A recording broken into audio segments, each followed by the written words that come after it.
ಹೆಚ್ಚುವರಿ ಪೊಲೀಸ್ ಬೇಕಾದರೆ ನಾವು ಏನು ಮಾಡಬೇಕು, ಮತ್ತು ನಮ್ಮ ಗುಪ್ತಚರ ಇಲಾಖೆಯ ಮಾಹಿತಿಯ ಪ್ರಕಾರ ವಿಧಾನಸೌಧ ಮುಂಭಾಗದಲ್ಲಿ ಇದು ಮಾಡೋದು ಅಷ್ಟು ಸೇಫ್ ಅಲ್ಲ ಅಂತ ಅನ್ನಿಸ್ತಾ ಇದೆ. So coordination with the KSCA, coordination with the RCB team, ಹೆಂಗೆ ಮಾಡೋಣ, ಏನು ಮಾಡೋಣ, ಹೇಗೆ ಮಾಡಿದ್ರೆ ಇದಾಗುತ್ತೆ, ಪಾಸ್ ಕೊಡೋದಾ, ಪಾಸ್ ಬೇಡವಾ? ಸೊ ಇದೆಲ್ಲವೂ ಕೂಡ ಚರ್ಚೆ ಆಗಬೇಕಾದಂತಹ ವಿಚಾರ.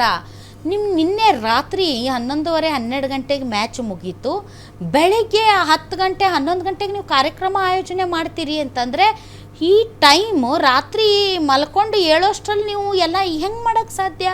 ಟೈಮ್ ಬೇಡ್ರಿ ಸರ್. ಆಯಿತು, ಟೈಮ್ ಇವರು ಪೊಲಿಟಿಷಿಯನ್ಸ್ ಕೊಡಲಿಲ್ಲ, ದೇ ಆರ್ ಫಾರ್ ಕ್ರೆಡಿಟ್ ತೊಗೊಳೋದಕ್ಕೆ, ಪೋಸ್ ಕೊಡೋದಕ್ಕೆ ರೆಡಿ. ಪೊಲೀಸ್ ಇಲಾಖೆ ನೀವು ನಾಳೆ ನಿಮ್ಮನ್ನು ತಾನೇ ಪ್ರಶ್ನೆ ಮಾಡೋದು.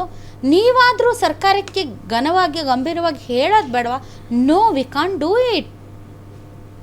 ಆಗಲ್ಲ, ಸೆಕ್ಯೂರಿಟಿ ಪ್ರಾಬ್ಲಮ್ ಆಗುತ್ತೆ, ಜನರಿಗೆ ಥ್ರೆಟ್ ಆಗುತ್ತೆ, ಇವನ್ ಪ್ಲೇಯರ್ಸ್ಗೂ ಥ್ರೆಟ್ ಇದೆ, ಬೇಡ. ಈ ಥರದ ಪೂರ್ವಭಾವಿ ಸಭೆಗಳು ನಡೆಯಲ್ವಾ ಸರ್? ನಾನು ಸಿಟಿಯಲ್ಲಿ DCP ಆಗಿ 2 ಡಿವಿಷನ್ ಮಾಡಿದ್ದೇನೆ. ಈ ಕಾರ್ಯಕ್ರಮ ಐತೆ ಅಂದ್ರೆ ಹಿಂದಿನ ದಿವಸ ಕಮಿಷನರ್ ಮೀಟಿಂಗ್ ಮಾಡ್ತಾರೆ, ಎಲ್ಲ DCPಗಳಿಗೆ ಕರೀತಾರೆ, ಎಷ್ಟು ಜನ ಸೇರ್ತಾರೆ, ಏನಾಗ್ಬೋದು, ಜನರ ಎಕ್ಸ್ಪೆಕ್ಟೇಷನ್ ಏನಿದೆ, ನಿಮ್ಮದು ಎಷ್ಟು ಜನ ಸೇರೋದು, ಇದು ಲೆಕ್ಕಾಚಾರ ಇದೆ, ಎಲ್ಲ ಪ್ರತಿಯೊಂದನ್ನು ವಿಚಾರ ಮಾಡ್ತಾರೆ. ಗಲಾಟೆ ಆಗ್ಬೋದಾ, ರ್ಯಾಂಪಿಡ್ ಇದು ಆಗ್ಬೋದಾ, ಪ್ರತಿಯೊಂದು ಕೇಳ್ತಾರೆ. ಅದನ್ನು ಕೇಳಿನೇ ಕೊನೆಗೆ ಡಿಸಿಷನ್ ತಗೋತಾರೆ. ಅದನ್ನ ಇವರು ಮಾಡಿದಾರೋ ಇಲ್ಲೋ ಗೊತ್ತಿಲ್ಲ, ಮಾಡಿರ್ತಾರೆ ಯೂಶಲಿ, ರಾತ್ರಿ ಲೇಟ್ ಆದ್ರೂ ಸದ ಬೆಳಗ್ಗೆ ಮಾಡಿದ್ರೆ ಸರ್. ಇದು ನಿಜವಾಗ್ಲೂ ಕೂಡ ನೀವು ಯು ಕಾಂಟ್ ಹ್ಯಾಂಡಲ್ ಇಟ್ ಇದೆ, ನೋ ಇಟ್, ಎಲ್ಲರಿಗೂ ಗೊತ್ತು. ಮೇಡಮ್, ನನ್ನ ಲೆಕ್ಕದಲ್ಲಿ ಮೂರ್ಖತನ, ಅಲ್ಲಿ ಪರ್ಮಿಷನ್ ಕೊಟ್ಟಿದ್ದೇನೆ ಮೂರ್ಖತನ. ಯಾವುದು ಇಷ್ಟೊಂದು ಲಕ್ಷಗಟ್ಟಲೆ ಜನ ಸೇರ್ತಾರಂದ್ರೆ ಅದ್ರ ಕೆಪಾಸಿಟಿ ಇರೋದು ಎಷ್ಟಿದೆ? 35-40 ಸಾವಿರ ಕೆಪಾಸಿಟಿ ಇದೆ ಸ್ಟೇಡಿಯಮ್ದು. ಇವರು ಲಕ್ಷಗಟ್ಟಲೆ ಜನ ಅದರಲ್ಲಿ ಅಲೌ ಮಾಡ್ತಾರಂದ್ರೆ ಹೆಂಗೆ ಸಾಧ್ಯ ಇದೆ? ಅದು ಜನ ಅದ್ರಲ್ಲಿ ಯುವಕರು ಅಂದರೆ ಅವ್ರಿಗೆ ಮೊದಲೇ ಬುದ್ಧಿ ಇಲ್ಲ, ಎಲ್ಲ ಹುಚ್ಚು ಮುಂಡೆ ಇದು ನುಗ್ಗಿ ಬಿಡ್ತಾರೆ ಎಲ್ಲ ಕಾಯ್ದು. ಇವ್ರು ಹೇಳ್ತಾರೆ ಬೆಳಗ್ಗೆಯಿಂದ 3 ಗಂಟೆವರೆಗೂ ಕಾಯಿಸಿದ್ದಾರೆ, ಮತ್ತು ಅವರು ನುಗ್ಗಲಾದ ಇನ್ನೇನು ಮಾಡ್ತಾರೆ? ಗೇಟ್ ಮುಗಿತಾರೆ, ಇಷ್ಟ ಜಾಗ ನಾ ಫಸ್ಟ್ ನೀ ಫಸ್ಟ್, ಬೆಳಗ್ಗಿಂದ ಕಾದಾರ ಜನ, ನಾ ಫಸ್ಟ್ ಹೋಗ್ತೀನಿ ಯಾಕಂದ್ರೆ ಫ್ರೀ ಪಾಸ್, ಫಸ್ಟ್ ಹೋದವ್ರಿಗೆ ಫಸ್ಟ್ ಆದ್ಯತೆ. ಅದಕ್ಕೆ ಬೆಳಗ್ಗಿಂದ ಕಾದಾರ, ಗೇಟ್ ಓಪನ್ ಆದ ತಕ್ಷಣ ಒಳಗಡೆ ನುಗ್ಗೋಣ ಅಂತೇಳಿ ನೀವು ತೆಗೆದಿಲ್ಲ ಬಾಗಿಲು, ಗೇಟ್ ಅಲ್ಲಾಡ್ಸಿ ಇನ್ನೇನು ಗೇಟ್ ಮುರಿಬೇಕಂದಾಗ ಒಂದು ಈಟ್ ಓಪನ್ ಮಾಡಿದ್ದಾರೆ. ಆಗ ಒಂದೇ ಸರಿ ಜನ ಫ್ಲಶ್ ನುಗ್ಗಿ ಬಿಟ್ಟಿದ್ದಾರೆ. ಆಗೋದಿಲ್ಲ ಮೇಡಮ್, ಸಾವಿರ ಗಟ್ಟಲೆ ಜನ ನುಗ್ಗಿದ್ರೆ ಹೆಂಗೆ ಯಾರನ್ನಂತ ಕಂಟ್ರೋಲ್ ಮಾಡ್ತೀರಿ ನೀವು? ಅದಕ್ಕೆ ಅಲ್ಲಿ ಆರ್ಗನೈಸ್ ಮಾಡೋದೇ ಮೂರ್ಖತನ. ಅವ್ರಿಗೆ ಮಾಡಬಾರ್ದಂತ ನೇರವಾಗಿ ಹೇಳಬೇಕಾಗಿತ್ತು. ತೀಟ್ ಕೊಟ್ಟೇ ಗಲಾಟೆ ಎಷ್ಟೋ ಸಲ ಲಾಠಿ ಚಾರ್ಜ್ ಮಾಡಿದ್ದಾರೆ. ಅಲ್ಲಿ ಟಿಕೆಟ್ ಕೊಟ್ಟರೆ ಲಾಠಿ ಚಾರ್ಜ್ ಆಗಿದೆ ಸಾಕಷ್ಟು ಸಲ. ನಾನು ನೋಡಿದ್ದೀನಿ, ನಾನು ಬಂದೋಬಸ್ತ್ ಮಾಡಿದ್ದೀನಿ ಅಲ್ಲಿ DCP ಇದ್ದಾಗ, ಸಾಕಷ್ಟು ಸಲ ಲಾಠಿ ಚಾರ್ಜ್ ಆಗಿದೆ. ಫ್ರೀ ಅಂದರೆ ಕೇಳ್ತಾರ? ಫ್ರೀ ಅಂತನೂ ಮೂರ್ಖತನ, ಅಲ್ಲಿ ಮಾಡಲೇಬಾರ್ದು. ಪೊಲೀಸರು ಸ್ಪಷ್ಟವಾಗಿ ರೈಟಿಂಗ್ನಲ್ಲಿ ಕೊಡಬೇಕಾಗಿತ್ತು, ಅಲ್ಲಿ ಮಾಡಬೇಡ್ರಿ ಯಾವುದೋ ಕಾರ್ಯಕ್ರಮ, ಫ್ರೀ ಕಾರ್ಯಕ್ರಮ ಮಾಡೋ ಅವಶ್ಯಕತೆನೇ ಇಲ್ಲ. ಏನು ಮಾಡಿದ್ರೆ ಪ್ಯಾಲೇಸ್ ಗ್ರೌಂಡ್ನಲ್ಲಿ ಮಾಡಿ, ಓಪನ್ ಗ್ರೌಂಡ್ನಲ್ಲಿ ಲಕ್ಷಗಟ್ಟಲೆ ಸೇರಿದ್ರು ಏನಾಗೋದಿಲ್ಲ, ಯಾವ ಸಮಸ್ಯೆನೂ ಆಗೋದಿಲ್ಲ.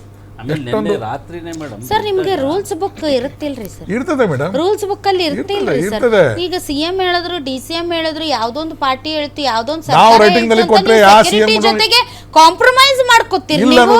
ನಾವು ರೈಟಿಂಗ್ ಸೆಕ್ಯೂರಿಟಿ ಕಾಂಪ್ರಮೈಸ್ ಮಾಡ್ಕೋತೀರಿ ನೀವು? ಸಾಧ್ಯನೇ ಇಲ್ಲ ಮೇಡಮ್. ನಮ್ಗೆ ನಿಜಕ್ಕೂ ಸರ್ ಇತ್ತೀಚೆಗೆ ಪೊಲೀಸ್ ಇಲಾಖೆಯ ನಡೆ ನೋಡ್ತಾ ಇದ್ರೆ ನಮ್ಗೆ ಒಂದು ಸ್ವಲ್ಪ ವಿಶ್ವಾಸದ ಕೊರತೆ ಆಗ್ತಾ ಇದೆ ಕಾಂತಿ ಮೇಡಮ್. ಈವನ್ ಮಂಗಳೂರು ಆಗಿರ್ಬೋದು ಅಥವಾ ಇವತ್ತಿನ ಬೆಂಗಳೂರಿನ ಈ ಘಟನೆ ಆಗಿರ್ಬೋದು, ನಮ್ಮ ಪೊಲೀಸರು ಅಸಮರ್ಥರು ಅಂತ ಹೇಳಿದ್ರೆ,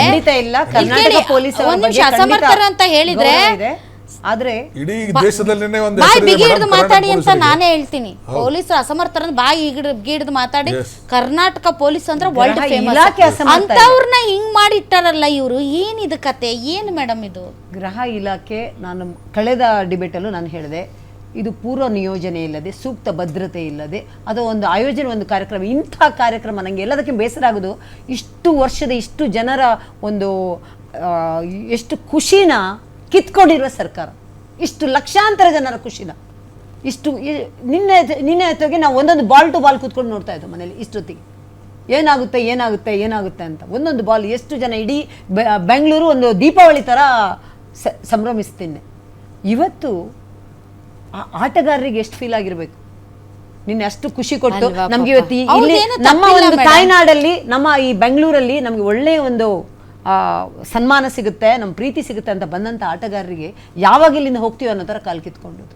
ಒಂದು ನಂಗೆ ಬೇಸರ ಆಗಿರೋದು ಇನ್ನೊಂದು, ಯಾವುದೋ ನಾರ್ಮಲ್ ಸಂಘ ಸಂಸ್ಥೆ ಕೊಟ್ಟಿದ್ರೆ ಚೆನ್ನಾಗಿ ಮಾಡ್ತಾ ಇದ್ರೇನು, ಸನ್ಮಾನ ಒಂದು ನೀಟಾಗಿ ಒಂದು ಬ್ಯಾಂಕೆಟ್ ಹಾಲಲ್ಲೇ ಇಲ್ಲ, ಒಂದು ಇಷ್ಟು ಕ್ರಿಕೆಟರಿಗೆ ಒಂದು ನಿಮ್ಮ ಇದರಲ್ಲೊಂದು ಮ್ಯಾನೇಜ್ಮೆಂಟ್ ಏನ್ ಇವೆಂಟ್ ಮ್ಯಾನೇಜ್ಮೆಂಟ್ ಮೇಡಮ್, ಒಂದು 10 ಜನ ಒಂದು ಇಷ್ಟು ದೊಡ್ಡ ಒಂದು ಮ್ಯಾಚ್ ವಿನ್ ಆಗಿದ್ದಾರೆ, 18 ವರ್ಷದ ಕನಸು, ಇಷ್ಟು ಅಭಿಮಾನಿಗಳೆಲ್ಲ ರಕ್ತ ನಿಜವಾಗ್ಲೂ ಕುದೀತಾ ಇದೆ ಅಂತ ಹೇಳಿದ್ರೆ ತಪ್ಪಾಗಲಾರದು. ಇದು ನೀವು ಆವಾಗಲೇ ಒಂದು ಮಾತು ಹೇಳಿದ್ರೆ ಯಾರಿಗೆ ಹೊಣೆ ಯಾರು ಹೊಣೆ ಅಂತ ಸಿಂಪಲ್ ಆಗಿ ಕೇಳ್ತೀನಿ ನಾನು. ಈ ಕಾರ್ಯಕ್ರಮ RCBಯಲ್ಲಿ ಜನ ಬರ್ತಾರ ಇಲ್ವ ಅಂತ ಅವ್ರು ನಿನ್ನೆ ನೋಡುವಾಗಲೇ ಗೊತ್ತಾಗಬೇಕಿತ್ತು ಬ್ಯಾಂಗ್ಳೂರ್ ಹೇಗಿತ್ತು ಅಂತ. ಎಲ್ಲ ಕಡೆ ಸ್ಕ್ರೀನ್ ಹಾಕಿ ಯಾವ ಥರ ಜನ ಇತ್ತು ನಿನ್ನೆ ದಿನ, ಬೇಡ ಇವತ್ತು ಕರೆದಿರೋದು ಅವರೇ ಬರ್ತಾರೆ ಇಲ್ಲಿ ಅಂದಾಗ ಟಿವಿಯಲ್ಲಿ ನೋಡ್ಕೊಂಡು ಸ್ಕ್ರೀನ್ ಹಾಕೊಂಡು ಎಷ್ಟು ಲಕ್ಷ ಜನ ಎಷ್ಟು ಕಡೆ ನೋಡಿದಾರೆ ನಾವೆಲ್ಲ ನೋಡಿರುವಂತದ್ದು ನಿಮ್ಮ ಮೀಡಿಯಾದಲ್ಲಿ ಬಂದಿದೆ. ಎಲ್ಲರೂ ಎಲ್ಲಾ ಕಡೆನೂ ಈ ತರ ಇರುವಾಗ ಆ ಒಂದು ಕಾರ್ಯಕರ್ತ ಅವರು ಆ ಒಂದು ಪ್ಲೇಯರ್ಸ್ ಇಲ್ಲಿ ಬರ್ತಾರೆ ಅಂದಾಗ ಜನ ನುಗ್ಗಲು ಇದ್ದೇ ಇರ್ತಾರೆ, ಅದು ಗೊತ್ತಿರುವಂಥದ್ದು, ಗೊತ್ತಿಲ್ಲ ಅಂತ ಏನಿಲ್ಲ. ಅವ್ರು ಮಾಡಿರೋದು ಇಷ್ಟೇ ತಪ್ಪು, ಬೇರೆ ಏನು ಕೇಳ್ತಾ ಇಲ್ಲ. ಈ ವಾಹಿನಿ ಮುಖಾಂತರ ಮತ್ತೊಮ್ಮೆ ಹೇಳ್ತೀನಿ, ವಿಧಾನಸೌಧದಲ್ಲಿ ಅವರ ಮನೆಯವರು ಮನೆ ಮಕ್ಕಳು ಅವರಿಗೆ ಸುತ್ತಲಿರೋರು ಜನ ಸೇರ್ಕೊಂಡು ಬರೀ ಅಷ್ಟೇ ಜನ ಸುತ್ತುವರಿದವ್ರಿಗೆ ಸನ್ಮಾನ ಮಾಡಿದ್ರು. ಇಡೀ ದೇಶ ಸನ್ಮಾನ ಮಾಡೋದನ್ನ ನೋಡ್ಬೇಕಾಗಿತ್ತು. ಬೇಡ ಕರ್ನಾಟಕದ 10 ಜನ, ನೀವು ಮೀಡಿಯಾದವರ ಹತ್ರ ಇದೆಯಾ ಆ ವಿಜುವಲ್ಸ್? ನಾನೇ ನೋಡ್ಲಿಲ್ಲ ಮೇಡಮ್, ಅದನ್ನೇ ಹೇಳ್ತಾ ಇದೀನಿ. ಈ ಪರಿಸ್ಥಿತಿ ಗೊತ್ತಾಗಿಲ್ಲ. 18 ವರ್ಷದ ಕನಸು ಇವತ್ತು ವಿನ್ ಆಗಿ ಬಂದಿದ್ದಾರೆ. ಅವರಿಗೆ ಕರ್ನಾಟಕ ರಾಜ್ಯ ಸರ್ಕಾರದಿಂದ ಸನ್ಮಾನ. ಇದು ನಿಮ್ಮ ಸನ್ಮಾನನ? ಇದು ನಮ್ಮ ಕರ್ನಾಟಕದ ಇದು ಘನತೆ.